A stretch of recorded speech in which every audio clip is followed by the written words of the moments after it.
Dawn breaks gray over Bracken County, Missouri. Mist clings low to the bottomland.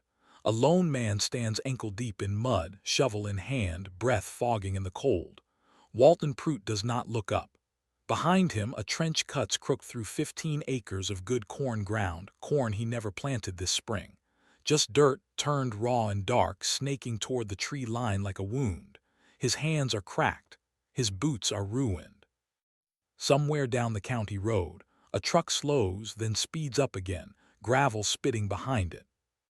Neighbors already know the shape of the story before it's told to them. Old Walt Pruitt, digging trenches in his cornfield like a crazy man. No seed. No plan anyone can see. Just ditches, day after day, rain or shine, while his bank account bleeds dry and his wife watches from the porch with her arms crossed tight against the wind. Nobody in Bracken County has seen anything like it. And not one soul, not the banker, not the neighbors, not even his own son, understands why a man would trade his last planting season for a shovel and a hole in the ground. Before we go further, if you're the kind of person who believes quiet stubbornness can outlast a flood, a bank, or a whole county's doubt, hit subscribe and drop a comment telling us where you're watching from tonight. Some of you are in farm country yourselves. Some of you just love a story where the fool turns out to be the wise one. Either way, I'm glad you're here for this. Bracken County sits in the low country along the Salt Fork River, where the land is rich, but the water has always had the final word. 3 generations of Pruitts have farmed the same 80 acres east of the county line, ever since Walton's grandfather, Emmett Pruitt, cleared it by hand in 1931. The soil there is black and heavy, good for corn and soybeans, but it sits in a natural bowl, cupped between 2 low ridges. Old-timers used to say the land remembered water. Walton never gave that saying much thought, not until the spring he turned 46, the spring everything came apart at once. The trouble started the way trouble always starts in farm country, quietly, on paper, in a bank office that smelled of coffee and old carpet. 2 bad harvests in a row had left the Pruitt family behind on their loan at First Bracken Trust. Mr. Abner Coyle, the loan officer, was not an unkind man, but he was a practical one, and practical men do not like uncertainty. "You're 3 months behind, Walton," he said, sliding the paperwork across the desk.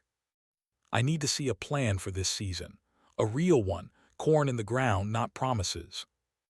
Walton drove home that afternoon with the radio off and the windows down, letting the wind do the talking instead.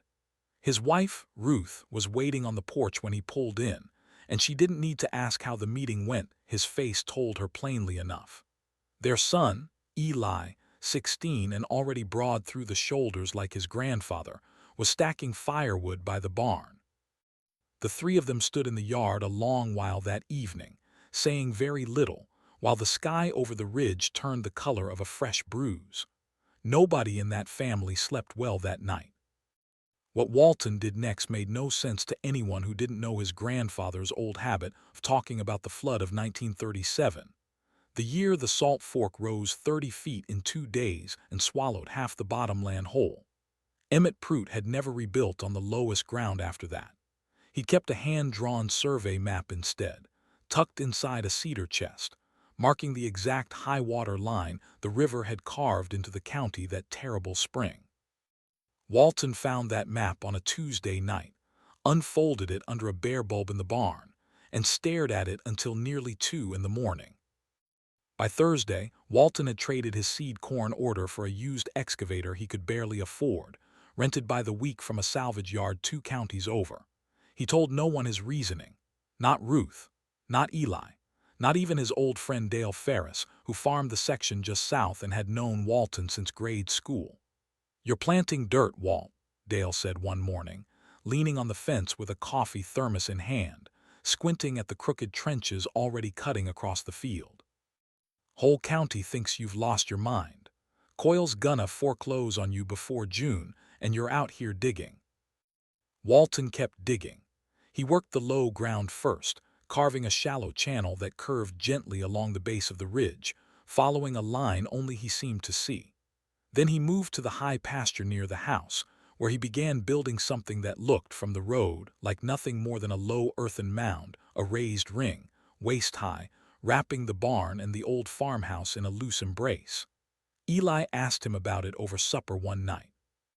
Walton set down his fork, thought a moment, and said only, "Your great-grandfather told me water always comes back to where it's been before." Ruth was the one who finally pressed him for a real answer, out on the porch after Eli had gone to bed. Walton unrolled Emmett's old map across her lap and traced the pencil line with his finger, the exact flood mark from 1937, drawn in his grandfather's careful hand. Then he showed her the National Weather Service bulletins he'd been quietly collecting for weeks, the ones talking about a wet winter upstream, a heavy snowpack, and a spring thaw arriving faster than anyone wanted.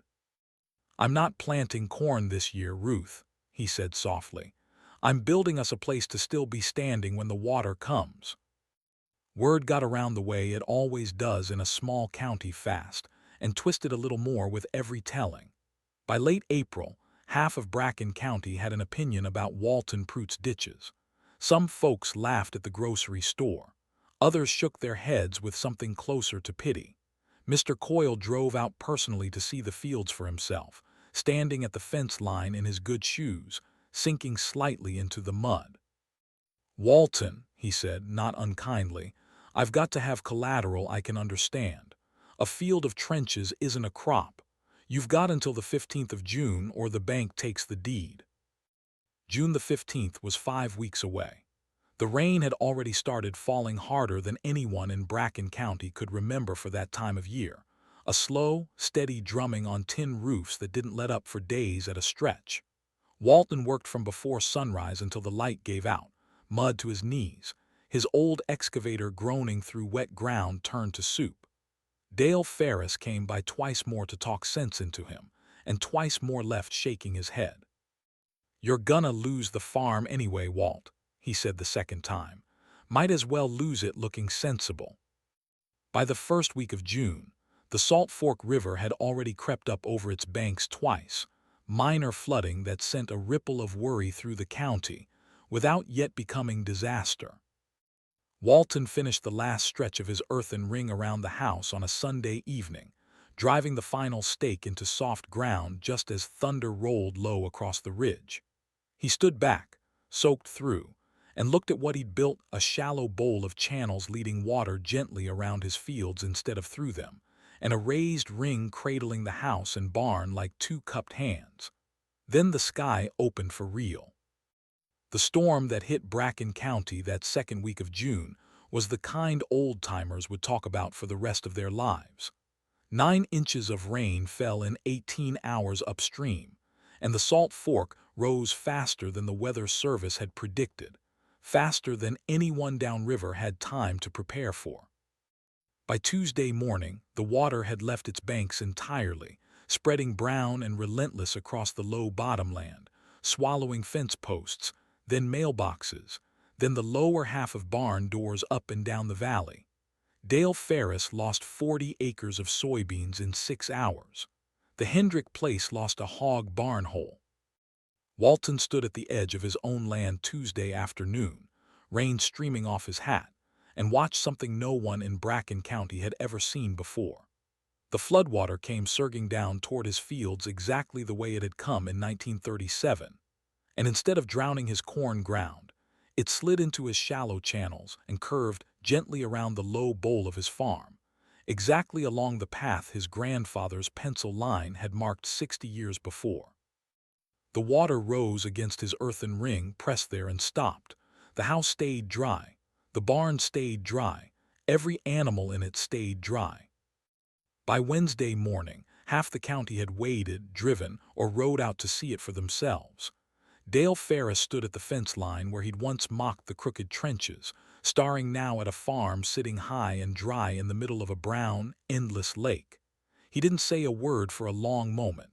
Then he pulled off his soaked cap and simply said, "Well, I'll be."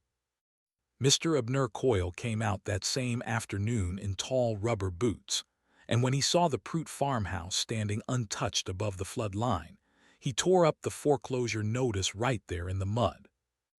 The water took 9 days to fully recede from Bracken County, and when it finally did, it left behind ruined barns, drowned fields, and a hard lesson for nearly everyone who'd once laughed at Walton Pruitt. His channels had done more than save his own 80 acres. They'd pulled floodwater away from 2 neighboring farms as well, easing the worst of the damage on land he didn't even own.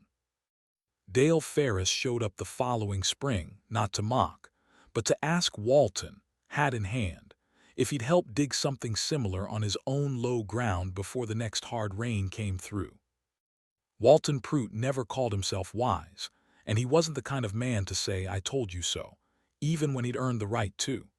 He simply kept farming his 80 acres the way his grandfather once had, watching the sky, respecting the river, and trusting that patient, quiet work would outlast both flood and doubt.